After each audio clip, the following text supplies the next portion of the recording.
In October of 1307, a chilling order spread across France. King Philip IV demanded the arrest of every Knight Templar. Before dawn, soldiers stormed Templar commanderies, dragging knights from their beds, seizing treasures, and burning documents. Within weeks, one of the most powerful organizations in medieval Europe was gone, or so it seemed. Because when the king's men reached the Templar naval base at La Rochelle, they found something strange. The fleet was missing. Dozens of Templar ships had simply vanished.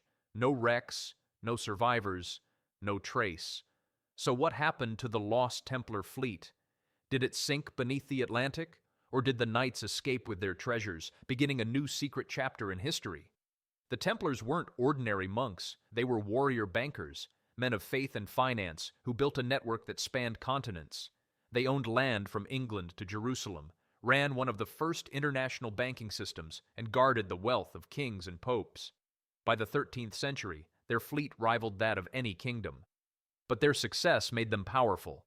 Too powerful for King Philip IV of France. He owed them a massive debt. And when he could not pay, he did something worse. He accused them of heresy, devil worship, and unspeakable sins. Under torture, some confessed. The order was dissolved by the Pope, its leaders were executed, and the once mighty Templar Brotherhood was erased from the map. At least, officially. But what about their ships? According to several 14th century records, the Templars maintained a large fleet at La Rochelle, a busy Atlantic port. On the night before the arrests began, October 12, 1307, witnesses claimed they saw Templar ships slipping out of the harbor, their sails ghostly white in the moonlight. Where did they go? That question has haunted historians for centuries. Some say they fled north, to Scotland, one of the few lands beyond the king's reach. At that time, Scotland was under excommunication and outside papal control. It would have been the perfect refuge for fugitive knights. And indeed, just a few years later, strange symbols appeared at Scottish battlefields. Templar crosses carved into stones near Bannockburn, where Robert the Bruce achieved an impossible victory in 1314. Legend says a group of mysterious horsemen appeared during that battle, men dressed in white, fighting under a red cross. Were they remnants of the Templar order, or just the stuff of legend?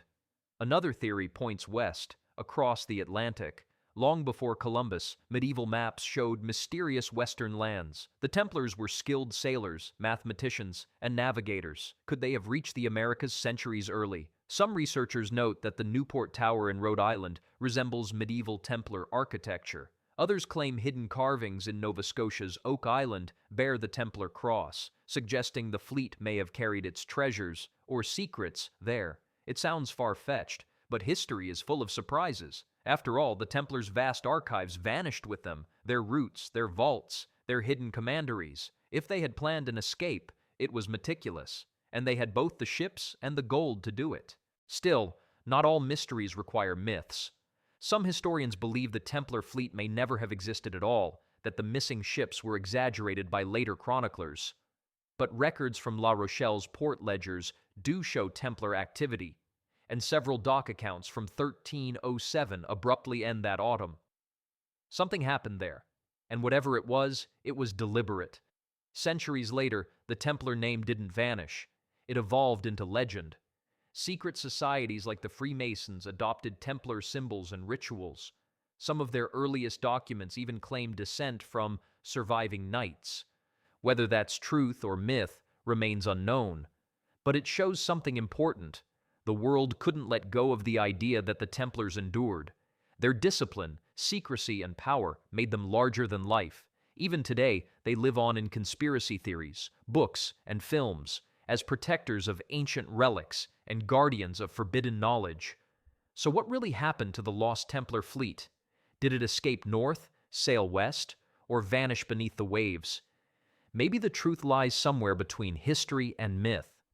Perhaps a few knights survived, taking their wealth and wisdom to places we still haven't uncovered. Or maybe the fleet rests at the bottom of the ocean, its sails torn, its cargo still sealed in salt and silence. Whatever the truth, one thing is certain: the fall of the Templars marked the end of an age and the beginning of a legend that refuses to die.